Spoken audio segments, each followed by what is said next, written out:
팟캐스트 최초의 오직 옴부즈맨만을 위한 프로그램 새날 한나인 128회 방송 시작합니다. 안녕하세요. 저는 진행을 맡은 볼메 임지입니다. 아직도 볼메 임지가 이름이냐고 하시는 분들이 있는데요. 볼수록 매력 있는 임지라는 뜻이고요. 이름은 임지혜입니다. 네, 지혜란 이름이 많아서 임지로 줄여서 부르고 있어요.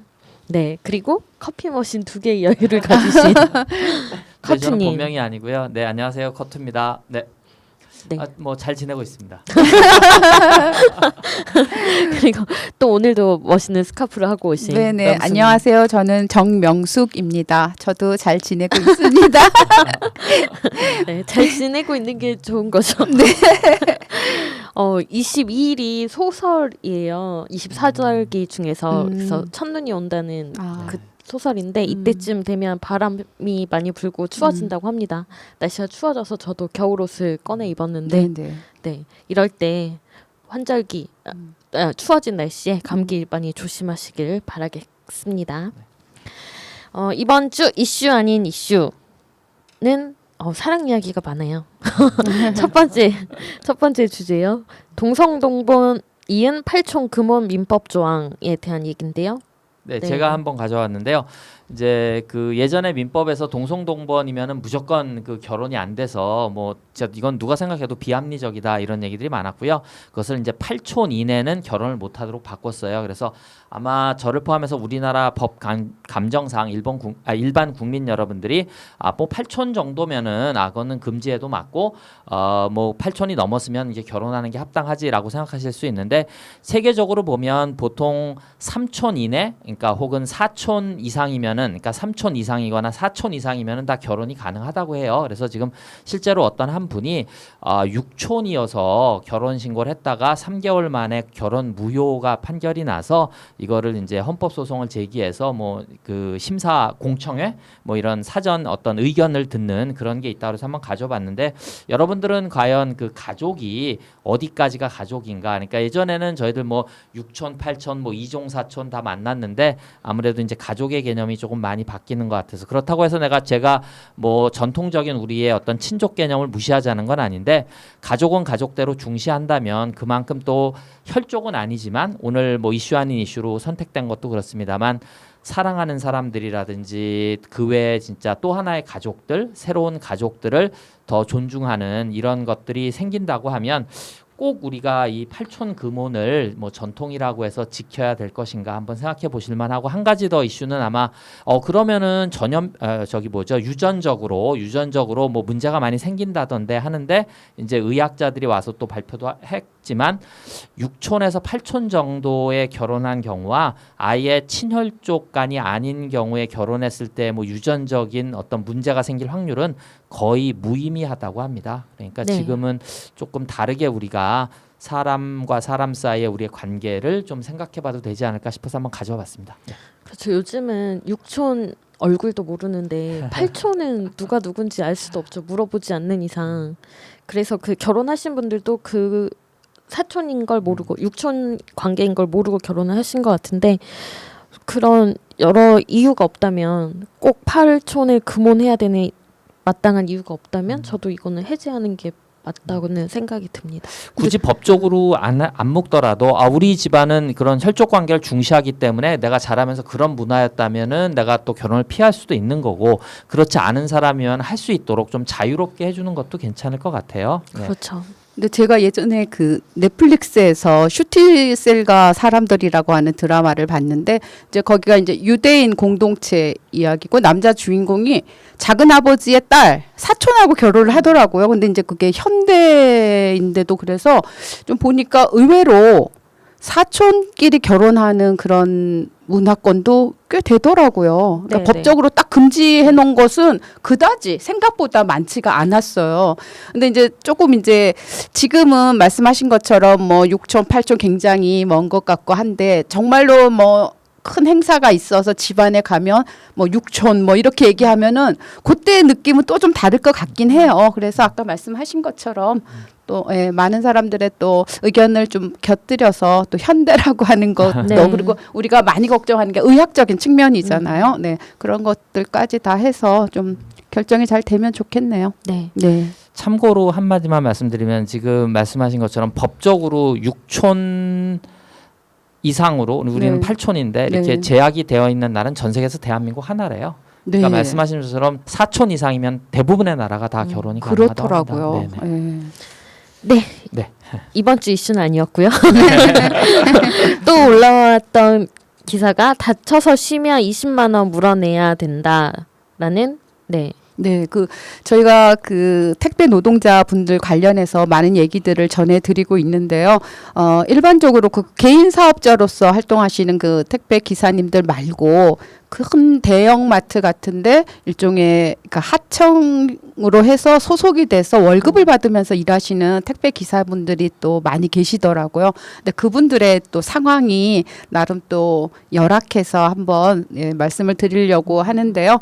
또 그분들은 슈퍼나 마트 같은 데서는 시간을 몇 시부터 몇 시까지 저희가 택배를 배송합니다 이렇게 하니까 그 시간 내에 배달해야 된다는 것이 굉장히 더 압박감으로 다가오고 네. 또 이분들이 월급을 받고 하지만 자신들이 쉬는 때에는 또 아무래도 물량이 넘치거나 할 때는 다른 사람들이 왔을 때는 이제 자신이 그만큼의 돈이 빠지는 게 또 있고요. 그리고 결정적으로 단체 행동권을 제약을 받는다고 합니다. 그걸 아예 계약서를 작성할 때 그렇게 쓰기 때문에 네. 이분들이 노동자로서의 권리를 표현하기가 쉽지가 않은 상황이라고 해서 또 이런 분들도 있다는 거 한번 또 전해드리려고요. 네. 전태일 열사 50주기잖아요, 올해가. 네. 그런데 또 아직 이런 문제들이 해결되지 않고 계속해서 불거지고 그렇죠. 있는 것 네. 자체가 굉장히 앞으로도 이겨내야 될 과제들이 많다, 해나가야 될 과제들이 많다라는 생각이 들고요. 코로나 때문에 사실 이런 마트 맞아요. 배송이 굉장히 늘어났더라고요. 네, 네, 직접 이제 장 보지 않고 온라인에서 장 보고 그걸 배달시키는. 네. 그래서 이런 처우 개선 이런 것들도 반드시 좀 일어나야 될 것 같습니다. 네, 그렇지만 이번 주 이슈는 이걸로 결정이 됐는데요. 국경 없는 사랑을 위한 특별 비자를 요구하고 있다. 그러니까 지금 코로나19 때문에 많은 나라들이 국경의 문을 닫았잖아요. 입국을 제한하고 있고. 그래서 특별 비자가 있어야지만 이렇게 입국이 가능하거나 비즈니스 목적이 있어야지 가능한데 결혼하지 않은 연인들도 비자를 발급을 해줘서 우리를 만나게 해달라라는 그런 청원이 각국에서 올라오고 있습니다. 일단 우리나라도 청와대 청원이 올라왔고요. 러브 이즈나 투어리즘, 그러니까 사랑은 관광이 아니다라는 그런 홈페이지가 있다고 해요. 그래서 각국에서 이제 사연들을 많이 올린다고 합니다. 그리고 SNS 하시는 분들은 인스타그램 이런 데서 러브 이즈 에센셜 이런 걸 검색을 해보시면 굉장히 많은 국제 커플들의 이야기가 나오더라고요.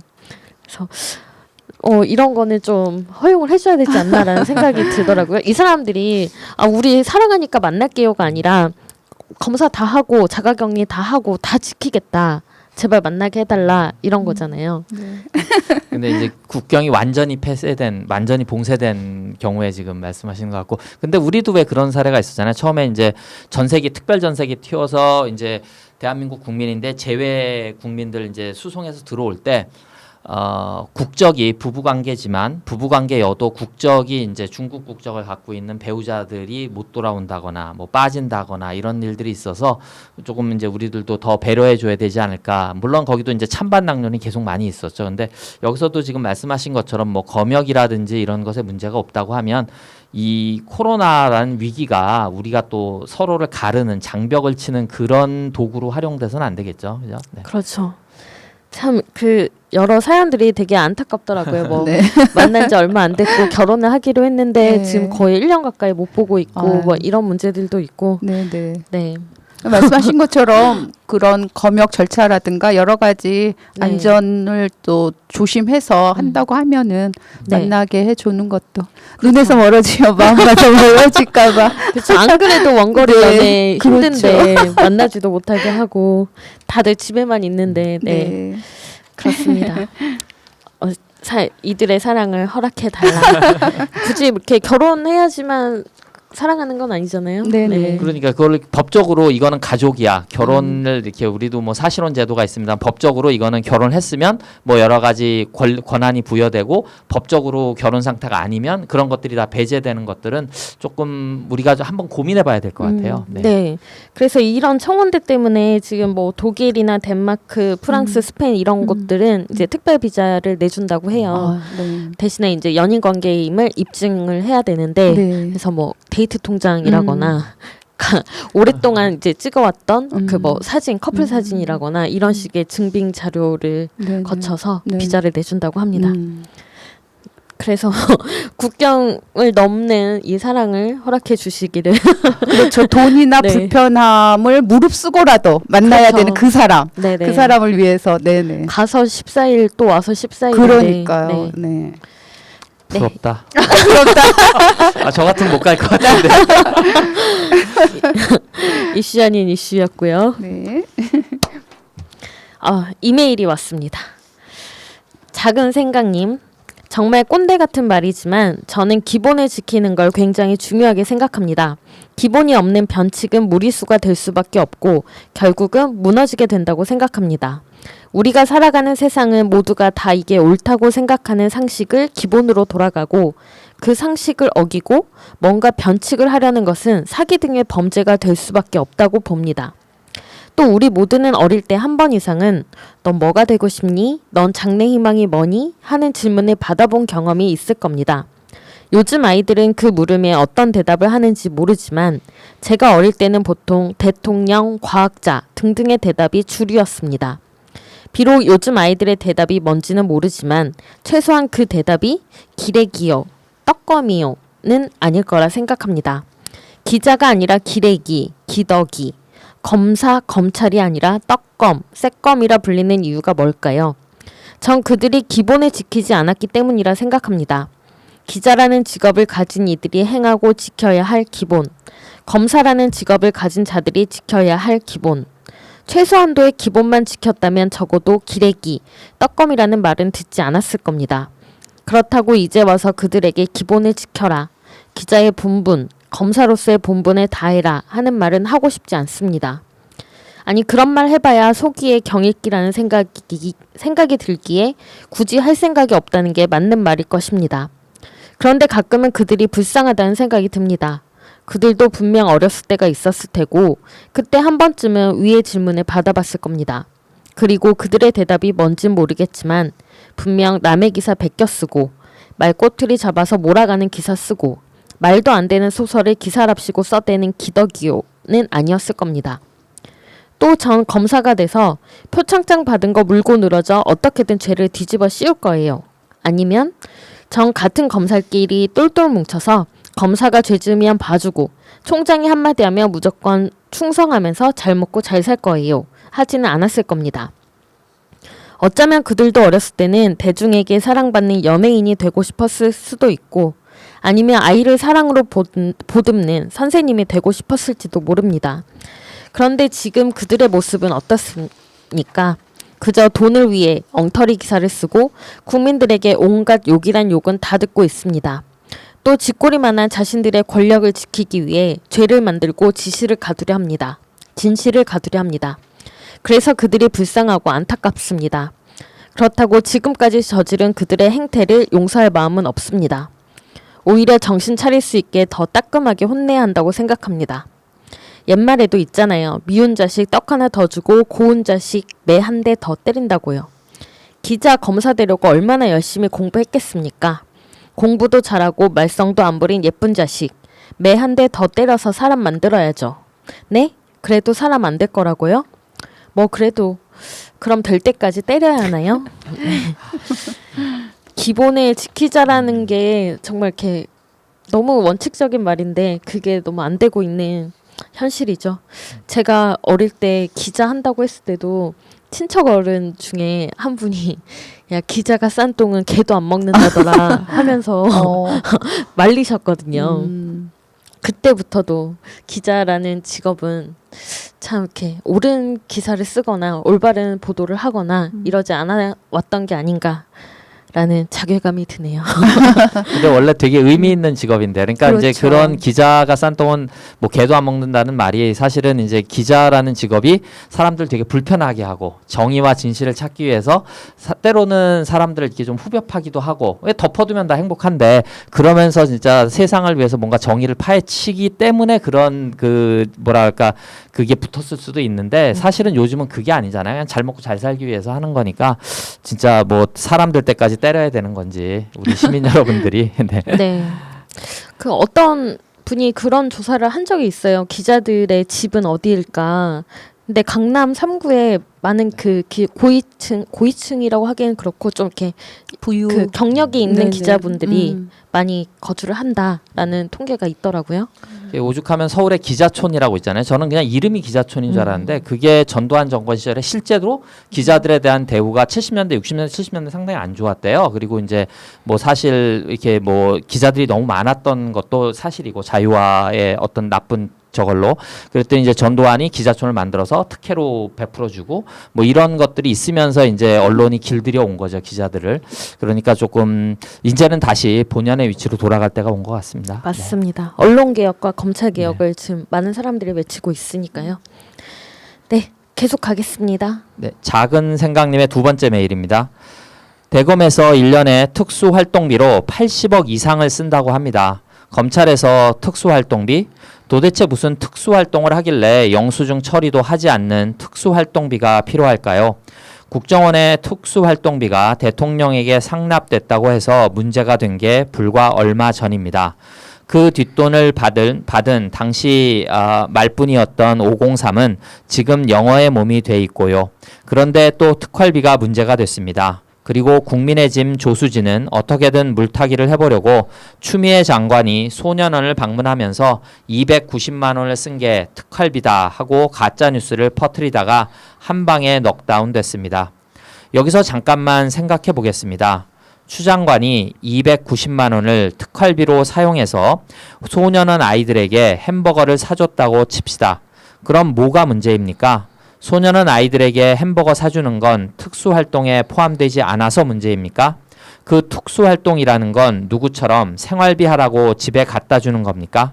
아니면 말도 안 되는 기사 써달라고 기자들하고 술 처먹는 게 특수활동입니까? 그것도 아니면 자기 말 잘 듣는 부하에게 금일봉 주는 것만 특수활동입니까? 1년에 80억 혹은 90억 국민의 세금으로 만들어진 그 돈이 아무도 모르게 특수활동이라는 미명하에 누구의 주머니로 들어가서 어떤 목적으로 사용됐는지도 모르게 사라져버립니다. 검찰에 무슨 특수활동이 있는지 저는 잘 모르겠습니다.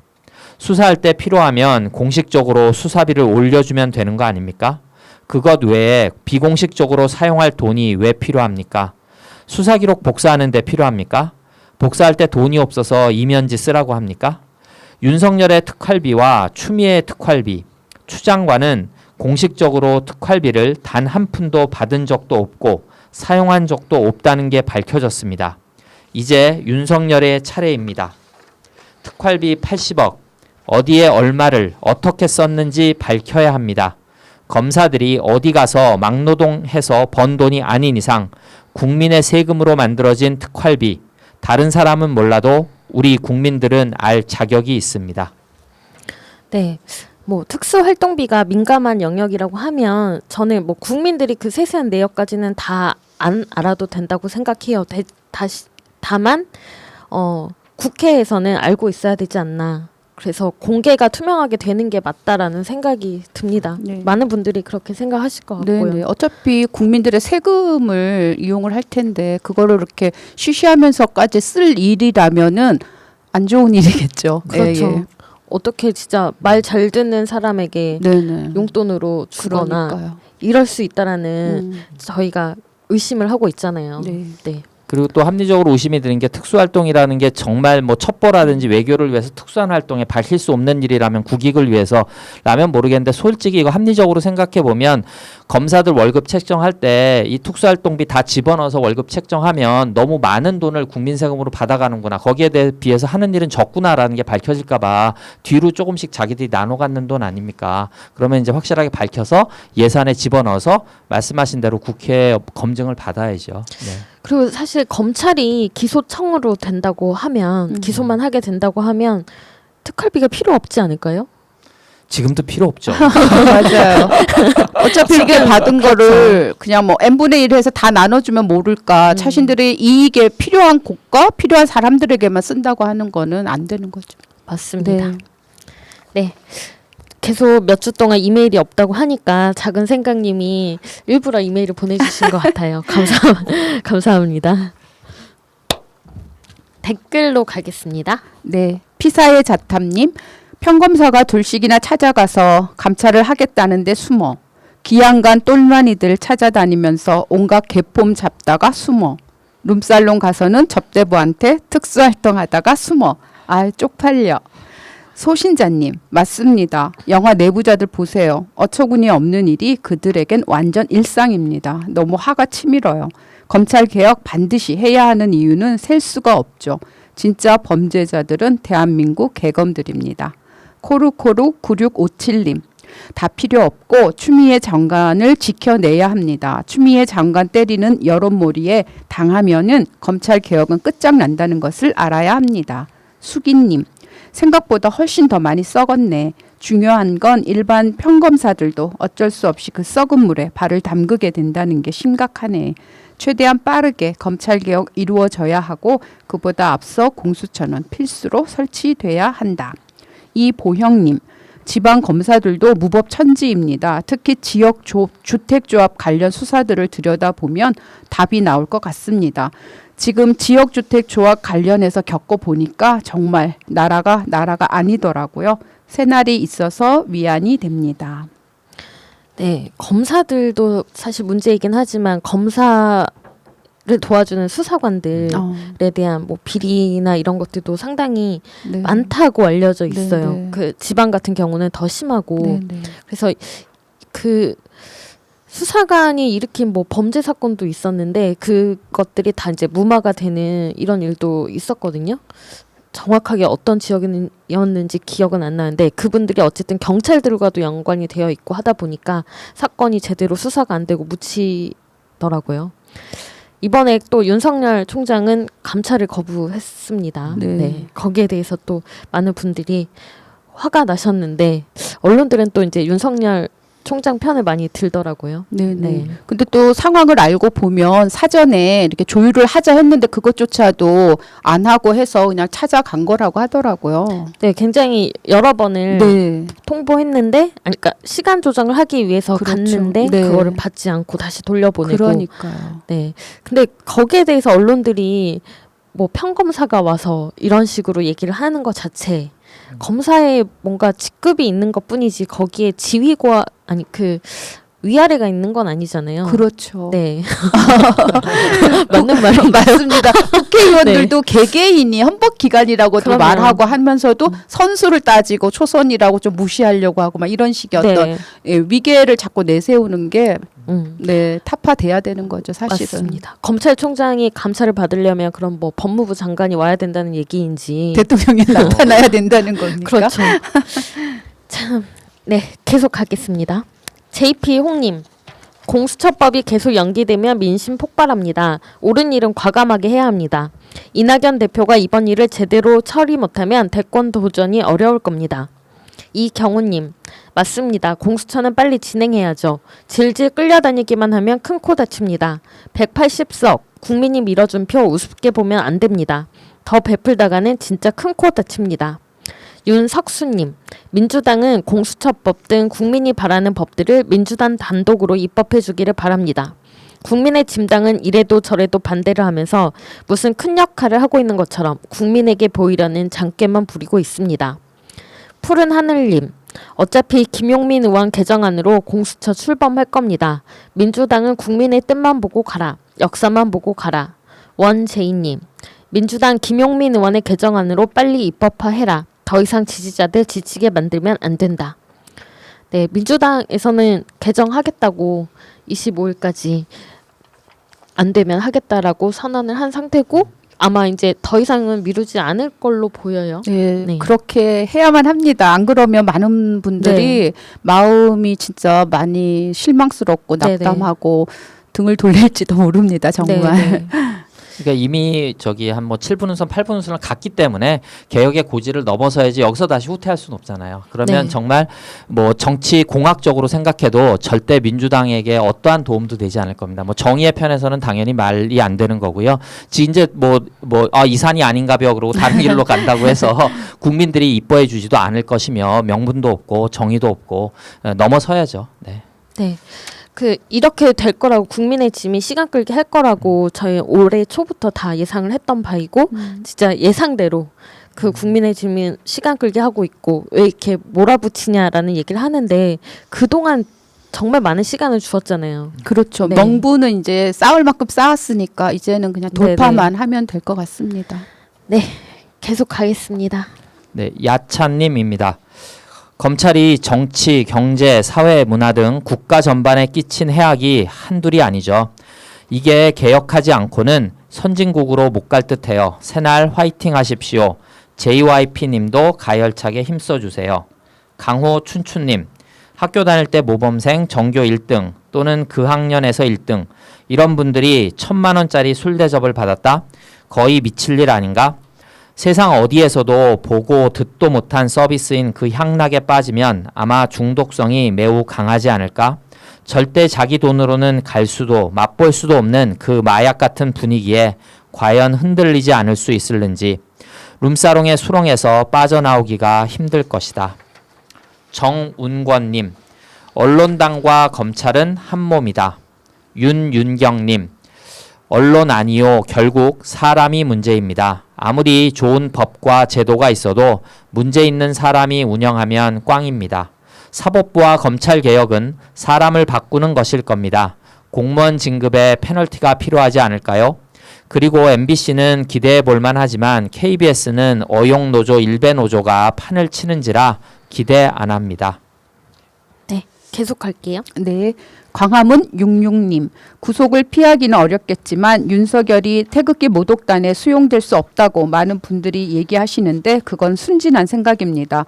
윤관의 집 앞에 칼 들고 찾아갔던 김상진의 요즘을 보세요. 저들은 원칙이나 신뢰 같은 건 없습니다. 그저 이익과 맹목이 있을 뿐입니다. 이용해 먹을 수 있다면 민주 세력을 무너뜨리고 자기들이 집권할 수 있다면 영혼이라도 파는 자들입니다.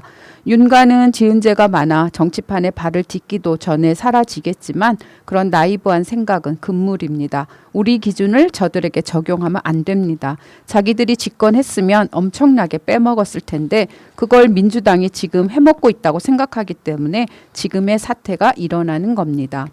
피사의자탐님, 임기 채울 수 있나 보다는 명줄 채울 수 있나가 맞을 것 같다. 하지만 윤석열 네 명줄보다 더 오래 살아라. 네가 지은 죄값은 치르고 가야지. 이환희님, 윤석열 착각하지 마라. 너는 공무원일 뿐이다. 너를 믿고 총장 추천해준 대통령을 더 이상 욕보이지 마라. 대통령과 국민은 너에게 속은 것일 뿐이다. 네, 윤석열 총장의 장수를 빌어주는 새날입니다. 다니엘님, 동감합니다. 감사원장 같은 사람이 생기는 것은 우리나라가 진짜 민주주의 국가란 반증입니다. 트럼프 대통령은 자기 뜻에 반하는 관료를 트윗으로 날려버렸잖아요. 미국은 진짜 망가졌어요. 지금 그대로의 모습님, 인사가 민주적이어서 잡음이 있다고 민주적이어서라고 포장하면 안 됩니다. 민주적이어서가 아니라 만만해서입니다. 성향이 다르더라도 임명권자가 임명하면 그것에 충실하게 되는데 지금 감사원장과 검찰청장은 임명권자가 만만하기에 무슨 짓을 해도 민주적이라면서 참을 걸 알기에 그러는 겁니다. 때로는 대통령의 권한과 말을 통해 경고하는 모습을 보여야 하는 겁니다. 홍남기나 다른 장들의 모습을 보면서 참는 건 민주적인 게 아니라 무능함으로 지지자들이 점차 인식할 거라 걱정이 됩니다. 다니엘님과 지금 그대로의 모습님이 좀 반대되는 네. 의견을 남겨주셨는데요. 두 분은 어떻게 생각하시나요? 저는 좀 강했으면 좋겠어요. 그러니까 그 주어진 권한을 지도자가 조금 많이 활용해 주셨으면 어떨까. 물론 문 대통령님도 고민이 있으실 거고 시스템이라는 게 있고 여러 가지 그 뭐라 그럴까 우리의 적폐들이라든지 힘든 상황은 이해가 됩니다만 그래도 우리가 거는 기대가 있으니까 아마 촛불 시민 여러분들의 뜻도 그럴 거고 조금 더 강하게 효율적으로 행정 권력이 어떻다는 걸 보여주는 그 지방자치단체들도 있잖아요. 그런 것들을 따라서 우리 전체 국가의 정부도 그렇게 좀 움직이고 돌파해 나가는 게 결국 정치가 아닐까. 왜냐하면 우리가 못하는 분들이니까. 그러니까 우리가 일반 시민들이 다 할 수 없는 것들을 종합적으로 분석해서 앞에서 이끌어주는 사람이 정치가잖아요. 이전까지는 뭐 협잡질 잘하고 이런 사람들이 국회의원을 해먹었다고 하면 이제는 비전을 가지고 앞에서 이끌어줄 수 있는 분들, 주어진 권력을 최대한 이용하실 수 있는 분들, 저는 좀 그랬으면 어떨까 하는 소망을 담아봅니다. 네, 저는 그런 것 같아요. 답답한 부분들도 많고, 다만 이제 아쉬운 게 그 법과 원칙으로 할 수 있는 거는 최대한 하는 것. 그게 오히려 민주적인 게 아닐까. 근데 이제 대통령님의 어떤 성정이나 이런 것들로 봤을 때는 그렇게 하고 나서도 마음이 편치 않으실 것 같다는 생각도 들긴 하지만 네네. 그렇지만 이제 대통령이라고 하는 직과 개인으로서는 또 다른 차원의 문제이기 때문에 조금 엄격하게 집행이 됐으면 좋겠다는 생각을 했습니다. 네, 저도 명숙님 의견이랑 같고요. 뭐 감사원장, 검찰청장 지금 다 이렇게 여러 가지 비리, 감사원장은 아니고 검찰청장에 대한 여러 가지 비리 연루 의혹이 있잖아요. 그래서 그거를 수사하겠다는 거고 감찰하겠다는 거고 그게 이루어져야지 뭐 문책성 인사라거나 뭐 경질이라거나 이런 것들을 할 수 있겠죠. 그래서 그냥 단지 성향이 다르다고 해서 정책과 그 정부가 나가려는 정책과 다른 의견을 낸다고 해서 그 사람을 내치는 거는 민주적이지 않고 오히려 저쪽에서는 그것 봐라 독재다라고 할 게 빤히 보인다라는 생각이 듭니다. 계속 갈게요. 에스페란도님, 나베 주저리 하는 거 보니 똥꼬줄이 하는갑네. 조국 정경심 재판 내용 아직 몰라. 검찰 기소 내용 다 뒤집어졌잖아. 그리고 아직 재판 중인 사안을 확증 평량하면 안 돼. 혹시 판사 남편이 억지 판결로 말아넣는다고 첩보를 기뜸해주디? 성향을 떠나 사람이 어떻게 저리 얄밉고 간사할까? 중요한 건 조사받으면 다 나와요. 준비나 하세요. 김성촌님, 안철수가 많은 걸 깨우쳐 주네요. 검사 판사가 암기 머리만 좋고 판단력이 부족하다고 말해왔는데 안철수를 보니 확신하게 됐어요. 문학적 소양도 문제지만 판단력이 부족한 거예요. 네. 두호킴님입니다. 정의당의 류호정, 장혜영의 시각과 발언으로 인해 정의당이 싫어졌습니다. 인물은 민주당, 정당은 정의당을 지원했던 것들을 후회하게 된 것이 박원순 전 서울시장 장례식에 대한 류호정과 장혜영의 지극히 무례한 발언과 태도 때문인 것은 분명합니다. 월출기인님, 몸주면 공천 논란 관련해서 우리나라 여성단체를 비롯한 김재련이나 류호정, 장혜영이 조용한데요. 왜 민주당은 이렇게 조용한가요? 특히 여성 의원들은 왜 이렇게 조용한가요? 이에 대한 지적 신랄하게 확실하게 좀 좀 해주시길 부탁합니다. 이건 보통 심각한 문제가 아니라고 봅니다. 나오미 113님, 왜 김진표가 다음 국회의장이 된다고 생각하시나요? 관례도 수용할 수 없으면 잘못될 수 있다면 바꾸어야지요. 김진표, 박용진, 정성호는 속이 뻘겋다 못해 썩은 냄새가 진동하는데 그래도 다선이라는 이유로 국회의장이 되어야 하나요? 그가 국회의장이 되면 종교인 비과세부터 친일 행동까지 암담하네요. 둥둥로한님, 김진표 다음번 국회의장 못 시킬 방법은 없는 건가요? 네, 그 구의원의 발언이었죠. 부산이었나요? 네. 몸주면 공천해준다라는 식으로 약간 여러 가지 비하의 말들이랑 성추행적인 발언들이 엄청 많은데 여기에 대해서 정말 비판하는 정치인들이 없더라고요. 안 보이더라고요. 네, 네. 무슨 일만 있으면 나오는 그런 여성 단체나 그렇죠. 관련 단체들 아무 언급이 없어요. 침묵하는 것도 2차 가해라고 주장하지 않았던가요? 네네. 네, 지금 2차 가해 하고 계시네요. 하고 있네요. 계시네요가 아니라. 그러니까 이분들이 뒤에서 따로 또 모임을 가지고 활동하는 게 아닌가 싶을 정도로 너무 한 덩어리를 움직인다는 생각이 들어요. 그러니까 이쪽이 얘기를 안 해도 정의당 쪽에 그 여성 두 의원들이 나설만 하잖아요. 근데 그렇죠. 거기도 별로 얘기를 안 하는 것 같더라고요. 맞습니다. 그렇게 선택적 PC 하시는지. 맞습니다. 네. 굉장히 심각한 발언이고 그렇죠. 문제가 굉장히 많은 발언인데 여기에 대해서 침묵하고 있는 상황이 이해가 안 되네요. 그리고 기자들도요. 여자 기자협회 있을 텐데.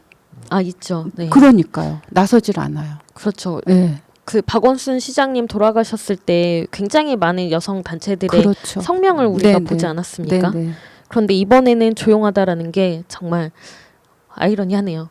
아 부산이 아니라 대구인라고 하네요. 네네. 네. 대구역군요. 그리고 김진표가 다음 국회의장이 될 거라고 예상이 되는데 어떻게 생각하세요?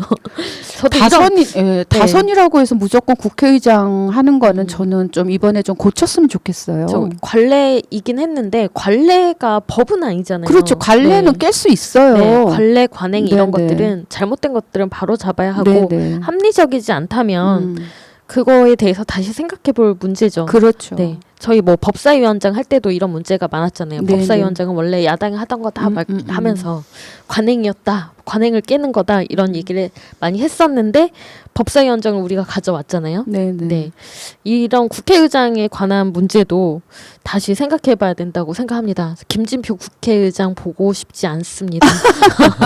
그러니까 이제 일반 국민들의 의사하고 네, 소위 말해서 국회의원들의 의견하고 그리고 뭐 관례라는 걸 만들고 김진표 의원이 이렇게 다선이 돼서 다음 국회의장 차례 순번에 위치했다는 것 자체가 우리가 이제 바꿔야 될 것들이 그만큼 많다는 것을 보여주는 반증이겠죠. 맞습니다. 그러니까, 예.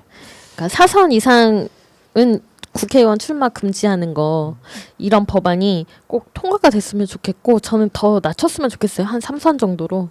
네.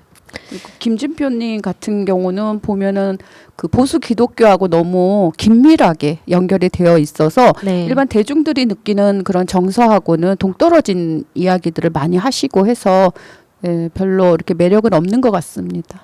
그러니까 이런 댓글들이 지금 올라와 있는 거죠. 네네. 걱정들을 하시고. 그렇죠. 그렇죠. 계속 하겠습니다. 네, 줄리 F님. 기자가 원래 자기 이름을 걸고 기사를 쓰는 것이 정상이죠. 그만큼 기사에 자신이 없으면 쓰지를 말든가. 제가 딴 것은 몰라도 미국의 언론과 사법부는 믿습니다. 폭스뉴스는 좀 보수지만 그래도 한국처럼 아니면 말고식 자기 이름도 못 내놓는 언론은 아니지요. 이명진님. 오늘도 우리 국민은 조심합시다. 독일 국민들이 어리석어서 히틀러를 뽑았다고 보십니까? 저는 감이 아니라고 봅니다. 우리도 저 더러운 언론을 가지고 있다가는 히틀러를 뽑을 수 있다고 봅니다. 더러운 세상. 검찰 해체님, K-팝이나 K-방역은 우리 국민들의 자랑이고 우리 국민의 경제적인 먹거리로 세계에 널리 선전해야 되는데 세계에선 인정하는데 우리나라 국민들과 언론은 소홀히 다루는 것 같아 효과가 반감되는 것 같습니다. 레슬리 운님, 코로나는 국민들의 자각으로 방역되는 것이라 여겨집니다. 국가에서 아무리 강조하고 노력해도 국민들이 협조하지 않으면 막을 수가 없어요. 미국, 유럽 등의 국민들은 너무 자유로워서 잡을 수가 없는 게 당연하게 보이네요. 보기만 해도 한심한데 한국 사람들은 너무 협력을 잘해서 이만큼 방역되는 것이라고 자부합니다. 네, 언론에 대한 이야기가 또 나왔는데요. 기명 기사 쓰는 게 자기 이름을 걸고 제대로 된 기사를 써야 되고 그 기사에 대한 책임을 져야 되는데 이런 것들을 안 하고 있죠. 그래서 징벌적 손해배상제 이제 그 입법 추진이 될 것 같은데, 네, 꼭 그 잘못된 오보, 가짜 뉴스, 그다음 악의적인 보도 이런 것들에 대해서는 책임을 물어야 한다고 생각합니다. 그렇죠. 그 보통 우리가 공부를 하면 뭐든지 그 개론서에는 네. 가장 기본적인 것들이 담기잖아요. 그러면은 기자들이라고 하면은 뭐 언론학을 전공하지 않아도 기자로서의 어떤 사명이라든가 해야 될 일들은 신문사나 그런 데에서 다 교육을 시킬 것 같은데 그럴 때는 좋은 말 좀 많이 했겠죠? 임지님이 이제 기자 생활하신 얘기도 조금 하셨는데 네. 원래는 대학교 다닐 때 기자를 해도 그 바이라인이라고 하죠 옛날에 네. 뭐 바이 누구 해서 자기 이름 나가는 걸 큰 명예로 생각하고 그거 이제 그러게요. 이름 나가는 기사로 왜냐면 스트레이트 뉴스는 그 저기 자기 이름이 안 나가니까요. 근데 요즘은 이렇게 그 기사 내는 것을 자기 이름 거는 것을 뭐 양심이 좀 있으면 남아 있다 그러면 좀 부끄럽게 생각하겠죠. 뭐 그래서 안 내는 건지 뭐 때문에 안 내는 건지 이런 것들은 뭐 문제가 왜냐하면 요즘은 그 도로에 어떤 뭐 도로를 깔거나 건물을 이렇게 지어도 다 가보시면 이렇게 누가 시공했고 언제 뭐 했고 책임자 누구고 다 나오잖아요. 근데 이제 그 말이라고 하는 게 사람에게 더 큰 상처를 줄 수도 있는 건데 그러니까 여기 확실하게 말씀하신 대로 징별적 배상제 이런 것들이 그 하자 보수처럼 확실하게 정립이 돼야 될 것 같습니다. 네. 아니면 앞으로 이제 인공지능이 기본적인 팩트를 전달하는 기사들을 쓰도록 하고 기자들은 그냥 심층 기사 이렇게 자기 이름 걸고 거는 그런 형태로 좀 나가는 게 차라리 더 낫겠다 이런 생각이 듭니다. 네. 그리고 이름을 써야 네. 명예훼손으로 고소를 하는 이걸 하죠. 네. 이름을 꼭 써주세요. 그래야지 그 기자한테 딱 하죠. 네. 공동 책임을 언론사에서 지지 마시고 그 네. 기자한테 지게 하세요. 네, 네. 맞습니다. 80년대 그 이영희 선생님 뭐 네. 전환시대 논리 그 나중에 이제 한양대 그 신방과 교수님 하시다가 그 이제 많은 일을 하신 분이 이제 책에서 그때 그런 말씀을 이미 80년대 요즘 기자들 너무 공부를 안 한다. 근데 요즘 기자들이 그때 기자들보다 더 공부를 안 하는 것 같아요. 그때는 그래도 변명거리라도 있었죠. 아, 나 쓰고 싶지만 뭐 못 쓴다. 근데 요즘은 그것도 아니잖아요. 자발적으로 돈에 길들여져서 영혼을 판다는 거는 어느 직종에 있어도 불쌍한 일인데 특히 기자나 이런 직업들은 사실은 우리가 직업에 귀천이 없다 하지만 그걸 떠나서 다르잖아요. 좀 양식이 필요하고 더 많은 사명감이 필요한 직업인 것 같습니다. 네. 네, 발로 뛰어서 기사를 써야 되는데 거의 엉덩이로 기사를 쓰고 있죠. 그냥 앉아서 불러주는 대로 많이 반성을 하시기 바랍니다. 할까요? 네, 계속 할게요. 이현재님. 참 어이없는 여론조사가 있네요. 여론조사라고 전화해놓고 문재인 대통령 국정 운영을 잘하냐는 질문을 첫 번째로 묻더니 1번 매우 잘한다, 2번 잘한다, 3번 못한다, 4번 매우 못한다 라고 물어봐서 1번 매우 잘한다요 그랬더니 툭 끊어버리네요.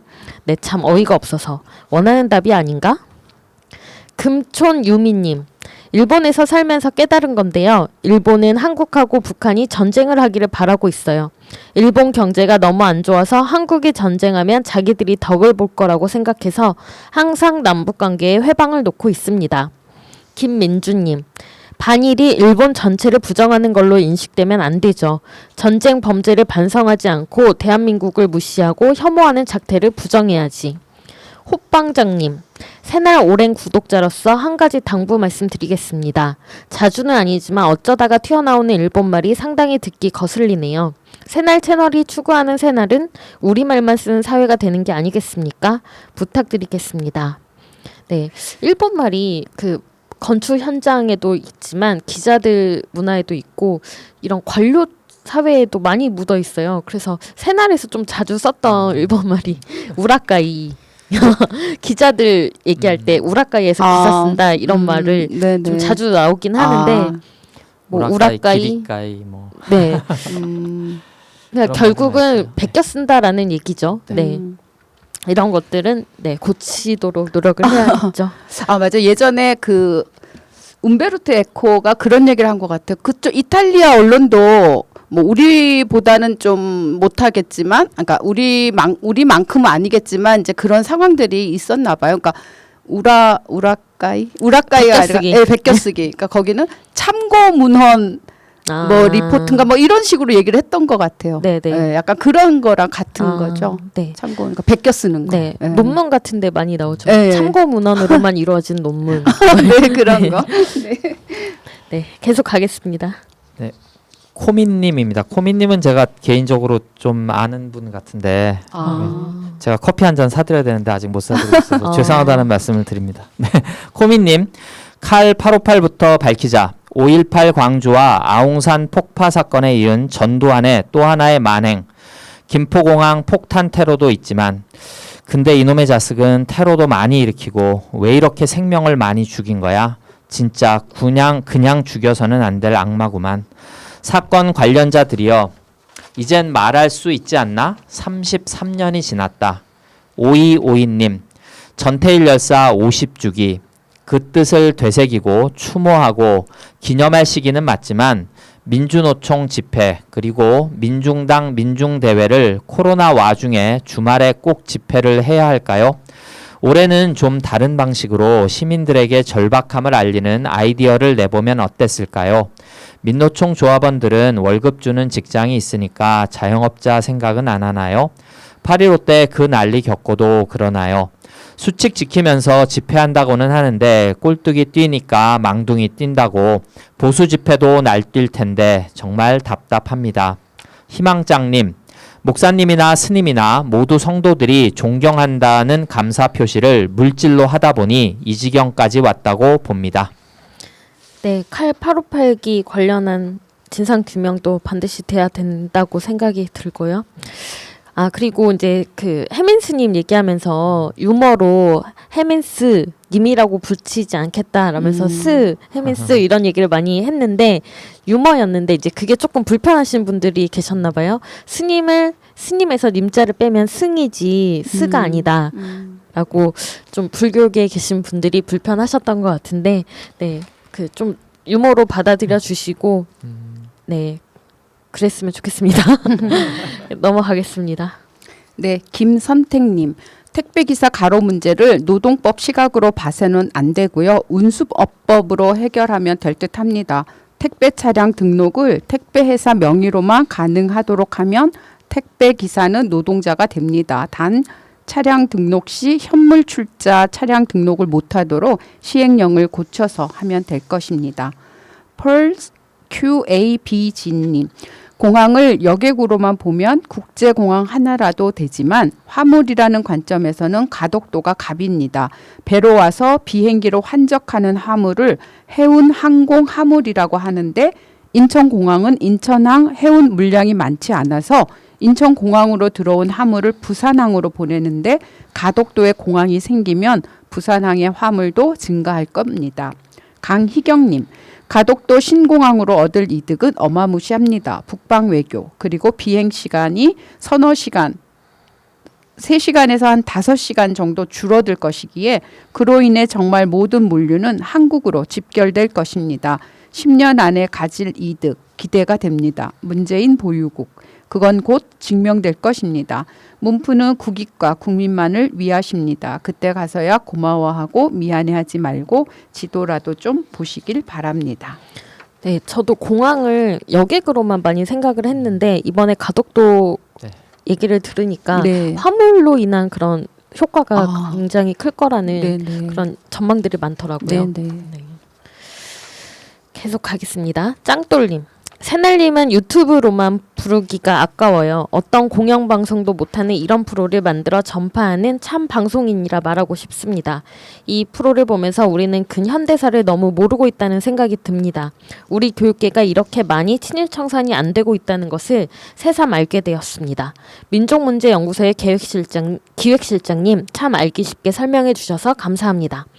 감옥 귀신 닭근행님, 친일 인명사전에 설치했습니다. 민족문제연구소의 노고에 경의를 표합니다. 감사합니다.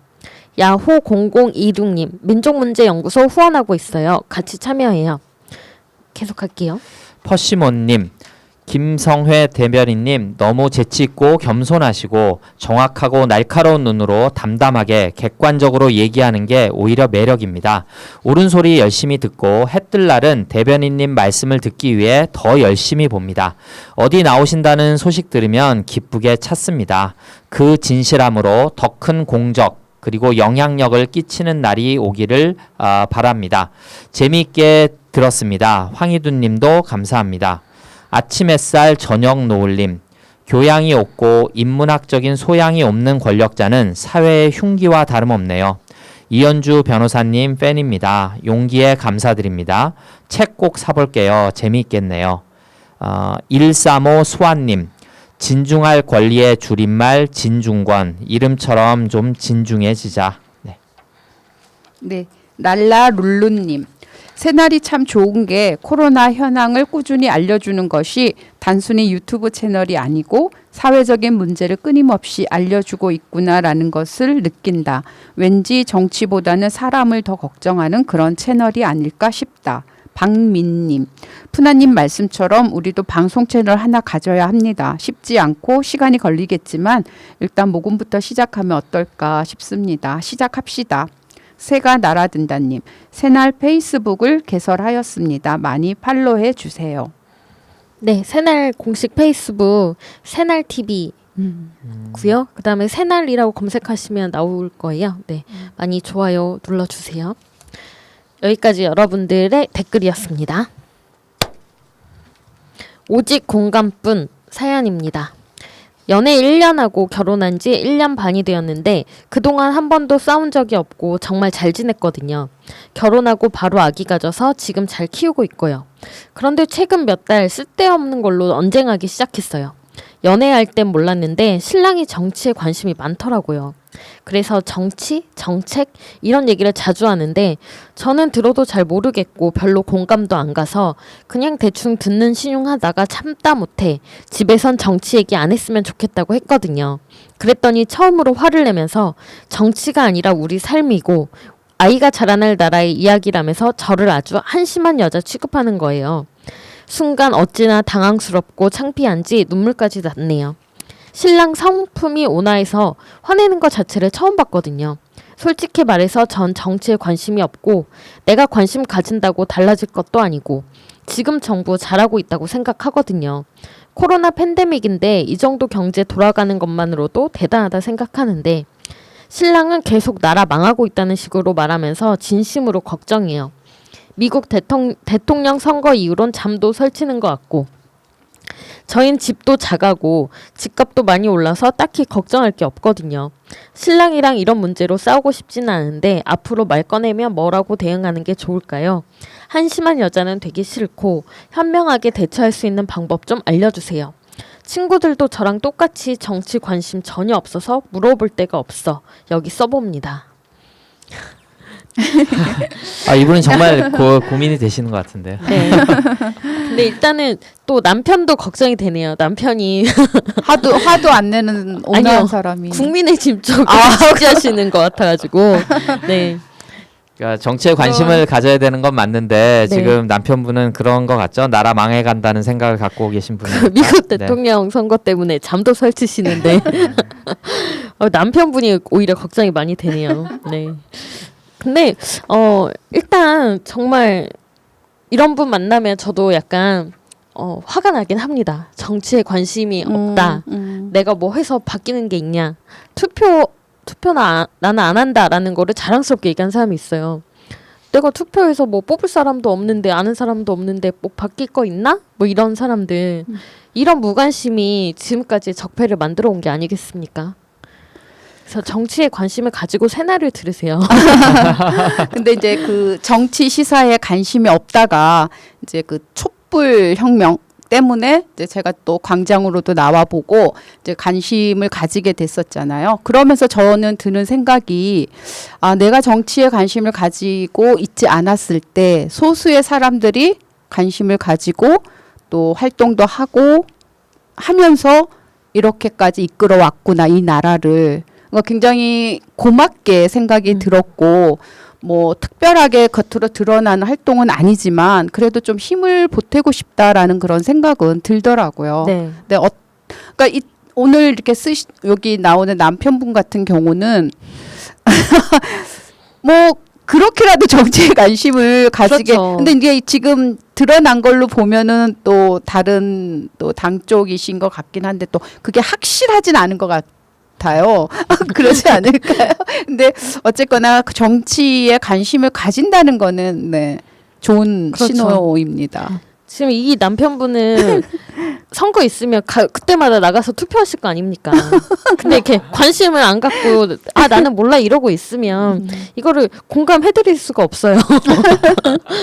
이제 그 정치에 관심을 가지시겠죠. 그러니까 우리가 뭐 그 생각 없이 살다 보면 사는 대로 생각하게 된다고. 정치라고 하는 게 그 지금 이제 명숙님 말씀하신 것처럼 그런 어떤 미안한 감정, 내가 세상을 몰랐구나라는 여러 가지 감정이 있을 수 있습니다만 또 다르게 생각해도 정치에 관심을 가지셔야 되는 게 나의 삶을 살아가는 게 그냥 혼자 살아가는 게 아니잖아요. 뭐 교육제도, 뭐 육아 문제, 결혼제도, 직장생활, 뭐 직감 문제 모든 거를 정치가 결정하는 건데 사실은 법 위에 정치가 있어야 되는 거 아닙니까? 그래서 정치적으로 우리가 갈등도 관리하고 민주적으로 법제도도 바꾸고 원칙도 사실은 바뀌는 거잖아요. 계속 사회가 바뀌면서 정치의 영역을 우리가 독재를 거치면서 정치를 모르는 게 그 마치 좋은 것처럼 정치하면은 우리 노무현 대통령 연설에서도 얘기하셨지만 모난돌이 정받는다. 너는 왜 그러냐.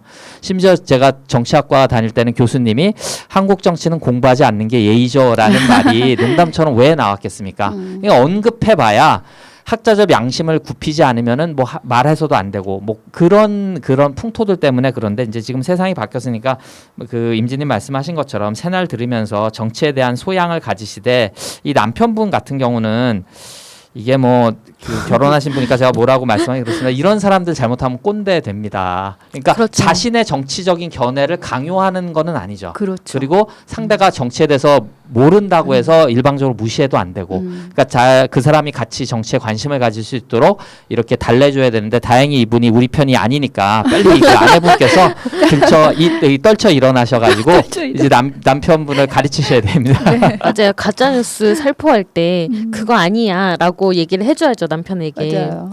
그리고 그 정도는. 어느 날 갑자기 정치가 내게 오기를 기다리면 늦습니다. 그 이유가 저도 약간 그 관심을 좀 많이 가지게 된 게 관심이 원래 있긴 있었지만 더 많이 가지게 된 게 세월호 사건 때문이었어요. 그때 제가 애를 임신하는 중이었는데 그 사건이 벌어지니까 너무 슬프고 참담하고 그렇더라고요. 근데 그때는 이미 늦은 거잖아요. 어떤 큰 사건이 벌어져서 뭐 많은 분들이 또 노무현 대통령님 돌아가실 때 또 정치에 관심을 많이 가지게 되고 이런 분들도 많은데 그때는 늦은 거잖아요. 그렇죠. 우리가 관심을 갖지 않았기 때문에 일어난 일들이 너무 많으니까 지금 아이도 있잖아요. 그 아이가 살아갈 세상을 위해서 관심이 없다라고 그냥 팽개칠 게 아니라 내팽개칠 게 아니라 내 주변에 있는 생활 속의 정치부터 찾아보는 거. 그러니까 아이가 있으시니까 아이와 관련된 뭐 보건의료, 또 복지 이런 문제부터 관심을 가져보는 거. 그다음에 또 학교도 보내실 거잖아요. 교육 문제 그렇죠. 관심을 가질 수밖에 없죠. 네네. 우리 사립 유치원 문제도 있었잖아요. 네. 그런 곳에 아이를 맡기실 거냐고요. 그리고 제가 예전에 그 정치학 강좌를 하나 들었는데 거기서 이명박 대통령 선거 때가 선거 참여율이 제일 낮았었대요. 그리고 이명박 대통령 그 전 대통령이 당선이 되고 나서 나라가 어떻게 됐어요. 그러니까는 뭐 다 귀찮아, 뭐 생각하고 싶지 않아, 뭐 이런 걸로 해서 선거에서 투표 안 하시면 그런 결과를 저희가 얻을 수 있다는 거 생각하시고 조금 바른 방향으로 이 나라가 어떻게 나가야 될지 잘 생각하시고 참여하시고 네. 예, 등 돌리지 않았으면 좋겠습니다. 특히나 요즘 같은 때는 생각했던 것대로 이게 잘 진행이 안 되는 것 같다고 여겨지니까 화가 또 많이 나고 뭐 이거 뭐 우리가 이렇게까지 다 해줬는데 이게 뭐야 뭐 이러면서 마음을 접게 될 수도 있겠다는 그런 위기감이 좀 들거든요. 그러니까 네. 그렇지만 요때가 고비고 그러니까 마음 놓지 마시고 계속 참여하시고 힘 보태주시는 게 좋을 것 같습니다. 네. 그리고 뭐 드라마나 영화나 뭐 문화에도 네. 정치가 관여되어 있습니다. 우리 문학에 블랙리스트 있었잖아요. 네. 그분들 활동하기 되게 어려웠고 방송 출연 안 됐고 우리 쪽 목소리를 내는 학자분들도 방송 패널로 섭외가 뚝 끊기고 그런 일들이 네, 벌어졌었거든요. 그런데 어떻게 그 정치가 내 주변에 없다라고 생각을 하실 수 있는지 지금 네. 그래서 답답하실 때는 그 새날의 게시판에 글을 써주세요. 왜냐하면은 지금 명수님 말씀하신 것처럼 우리가 이렇게 정치 보면서 그 모든 게 어떻게 내 뜻대로 되겠습니까? 네. 내 생각하고 옆에 같은 동지라고 같은 길을 간다고 생각하는 사람들도 생각이 다를 수 있는데 조금씩 다를 때는 게시판에 글도 쓰시고 답답함을 풀고 하면서 길게 보고 인생을 살아가는 것과 정치는 계속 되는 거죠. 이만큼 했으니까 됐어. 이제 내가 민주정부 만들었으니까 이제 끝이야. 그거는 아니잖아요. 아마 노무현 대통령님도 그런 의미에서 참여정부라는 걸 말씀하셨고 얘기했는데 이제 그 뒤에 국민들의 어떤 참여의식이 떨어지면서 이제 이명박의 이명박이나 박근혜 이렇게 되는 건데 이것도 다 우리가 좀 이렇게 받아들여서 우리가 계속해서 이거는 그냥 내 생활이다, 같이 간다라고 생각하시면 좋을 것 같아요. 네. 네. 특히나 저는 이제 기독교인으로서 우리 기독교인 분들에게 조금 뭐 말씀을 좀 드리고 싶은 게 한국이 정교 분리의 나라다라고 해서 그것은 국교가 없다는 의미지 종교인이 정치에 관심을 가져선 안 된다라는 말은 아니거든요. 그렇기 때문에 정치하고 뭐 나는 상관이 없고 정치적인 행위나 어떤 활동을 사회적인 활동을 하는 사람들을 향해서 뭐 사회주의자라든가 뭐 빨갱이 뭐 이런 식의 어떤 그 네이밍 그러니까 그거를 붙이기도 하는데 그래서는 절대로 안 되고 또 성경을 또 제대로 읽어내면 좀 진보적일 수밖에 없는 그런 또 성서의 차원이 있거든요. 그러니까 관심 놓지 마시고 하나님 굉장히 종교적인 용어긴 하지만 하나님 원하시는 세상이 어떤 세상인지 이웃을 사랑하라고 하는 게 과연 어떤 의미인지를 좀 많이 묵상했으면 좋겠습니다. 네. 일단 새날부터 네. 구독하시고요. 쉽게 정치에 대해서 설명을 하니까 또 다양한 이슈들이 있으니까 네. 여기서부터 관심을 가져보시기를 바라겠습니다. 네, 여러분들의 많은 메일과 댓글 감사드리고요. 저희는 다음 주에 뵙겠습니다. 감사합니다. 감사합니다. 현재로 저들을 물리치자. 바이러스에게는 마스크가 없다. 어서 가자 바이러스보다 먼저. 그러니 내일보다 먼저 가자. 우리들의 희망을 현재이게 하자. 설령 그것이 내일이라 해도 현재로 저들을 물리치자. 바이러스에게는 마스크가 없다. 어서 가자 바이러스보다 먼저. 바이러스에게는 마스크가 없다. 어서 가자 바이러스보다 먼저.